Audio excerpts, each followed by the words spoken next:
This I wanna nail sports to the bone. Top blogger, top YouTube channel. No matter which sports, here we got it covered. Subscribe and hit the notification bell. What's up, my wonderful peeps? Sports to the bone here again, man. Shout out to all the viewers, subscribers, and the followers. Big up on yourself. Alright, guys, I have something I want to talk to you all about today. But before I go any further, I'm just gonna ask you to please go ahead and hit that subscribe button. Also leave a like on the video and drop a comment.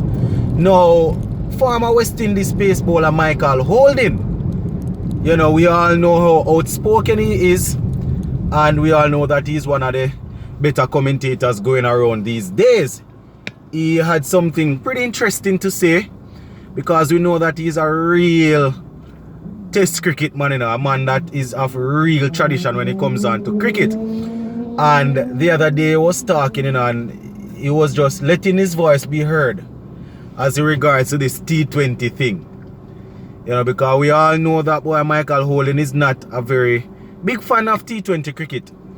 You know, he's a man that supports West Indies cricket, but when it comes on to T20, seems as if he thinks this is not the true form of cricket. And we all know that when it comes on to test cricket, it is, you know, test cricket is the purest form. And this is what we use to really test, as the name suggests, how good a batsman or a bowler is. And having grown up in the era when West Indies was very dominant, Michael Holding, you know, believes that boy West Indies are really good at this T20 cricket, which to him, to paraphrase, is not cricket. You know, he sees it as half and half cricket. So I just wanted to cover this story to kind of engage you guys in the comment section to hear exactly what you all think about this. Remember now, cricket has definitely become a big business, guys. It's not like back in the days where, you know, people were mostly playing for passion and playing just to the sense of representing their country. It is now a business where we have different franchise teams and people pumping money into it and all of that. And the younger generation, they are more into the T20 stuff, the fast-paced game. You understand? So for somebody like Michael Holding, that is well respected, you know. Having said all of that, guys, we know that Holding is well respected, and you all know where he ranks as regards to me, and you know, and is not only his commentary but what he would have done for West Indies. So he's a man that I respect a whole lot, and you know, this is a topic that we would have covered on the live show on a couple of occasions. You know, where, you know, from time to time persons would quiz me as regards to which of the format is my favorite, and I would say that, boy, you know, the test cricket is the truest form of cricket, the purest form.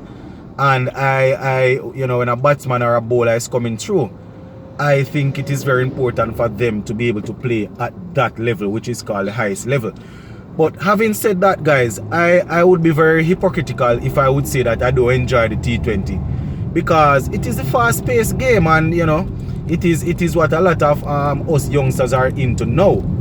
You know, I am definitely a big fan of test cricket, just same way, but you know, the T20 cricket is no doubt very entertaining, and it is not as time consuming as the test. And if we look at it, say for example, when the CPL is being played in the Caribbean, and you will have a game starting at 4, and then a next one probably starting at, you know, 7:38 thereabout. Yeah, I want to tell you, say it is very convenient, because we're able to go to work, finish off work, and then just go down to Sabina Park and watch some cricket. Whereas test cricket, you can't really do that unless it's a night, day and night thing. You understand? But the T20 cricket, it is filling a gap, and it is a way to get a lot of youngsters involved in the game, because the test cricket, you know, would have lost a lot of fans over the years, and T20 is what is really pulling them back in.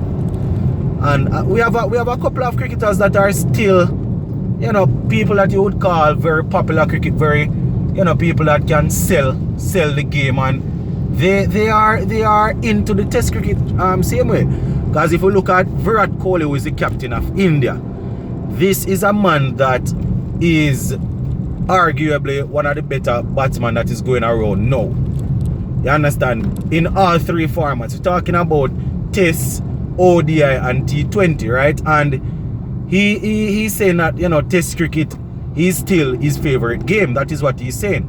You understand? Test cricket is still his favorite game. And we know how aggressive he is when it comes on to playing the game. You know, so it is not the case where he's an out and out T20 player and then he's just saying that because of say.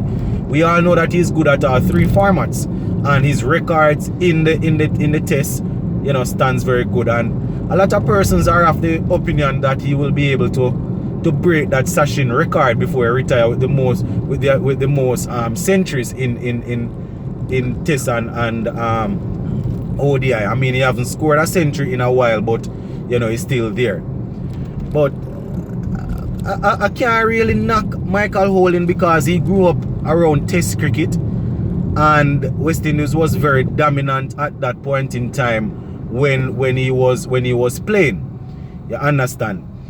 You know, so the fact that we're not doing good in Test and ODI, a man that is very passionate about the game like Michael Holding, he's going to feel some sort of way when you look at it, guys. You know, and we are not doing too bad in T20s. You know, we classify ourselves as a chasing team, a team that is good at chasing down runs, and 2 times South Africa would have made, not the strongest South Africa team that we would have seen. You know, 2 times they would have made you know, scores below 170, and we were not able to chase it down, and we consider ourselves a chasing team. And when we look at it going into the World Cup, this is something that we're going to need to fix. So I can just imagine how our dear beloved commentator Holding is feeling. You know, we claim that we are the dominant force in T20, yet still we are not able to consistently stay at number 1. I mean, a couple of years ago when we had Sunil Narayan and Samuel Badri, who is doing some commentary now, when those guys were in the team and Gale was still in his prime, you know, Carlos Brathwaite and all of those guys were doing well. Bravo. You know, we were able to rank number 1, and that is how we would have won the World Cup in 2012 and 2016. Those two T20s were two T20 World Cups. And it is very sad, guys, you know, to know that we claim that is our thing. We are known for being big hitters and for being persons, players that you know, that really go on the front foot and hit the ball. And the fact that we are not able to even pin down a position in the top 2, it just goes to show that our cricket in general is really you know, deteriorating. And each time we talk about things like this, you know, persons would say that we have to look at it from the first class level, from the regional level.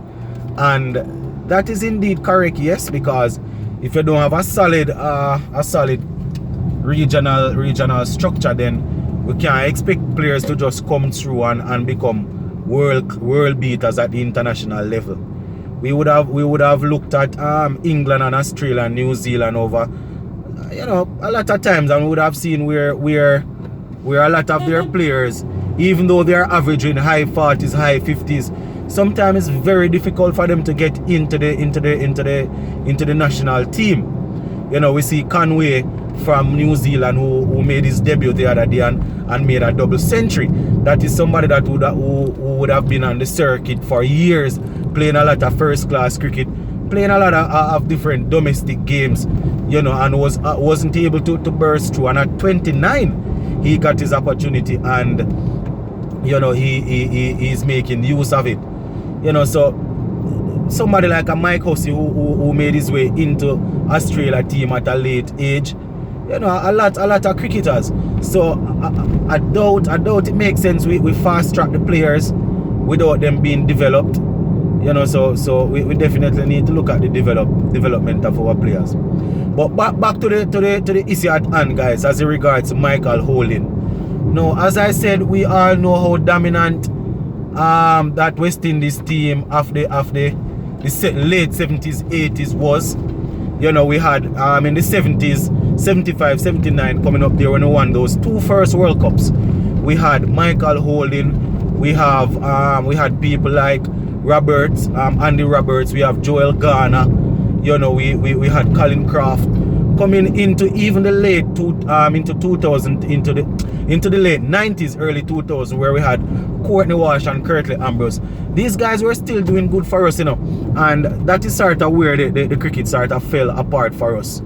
You understand, and things. So to hear Michael Holding say that it's a bit you would say it's a tough bitter pill to swallow, because we know that T20 cricket is what, you know, is bringing in the revenues for the region, and it is what is giving a lot of youngsters the opportunity to go out and to have a career.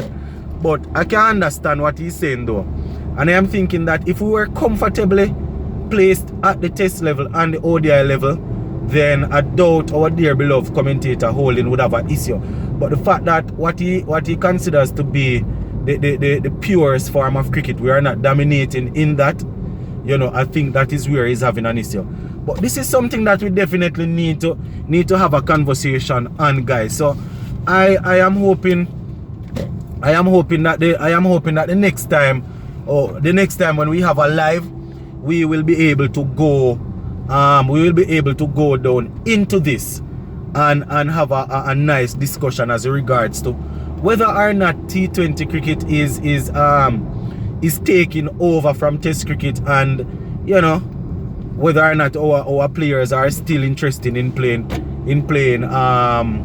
Test cricket. A couple of persons would have asked me on a couple of occasions what are some of the things that, you know, we think we can do to get the youngsters interested in the game still. And I would have indicated that, you know, things like getting some of the top class T20 players to advertise, you know, to do advertisement, people that are easily recognizable, like your Gale, your Bravo, and those guys, you know, your Pollard, your Russell. You get them to do advertisement for CWI, trying to boost the love of the game, not only T20 but the Test cricket. You understand? So these are some of the things that can be done. But as I said, guys, we are definitely going to see if we can have a nice little discussion on this, you know, when we go live once again. But we're gonna leave this one right here for now, guys. So remember, if you are just passing through and you have not yet subscribed, please remember to subscribe to the channel. You know, you can find a lot of good content on here. If you have not liked the video, go ahead and like, and please remember to leave a comment. Sports to the bone, keeping you informed. Big up on yourself, guys. I'm out.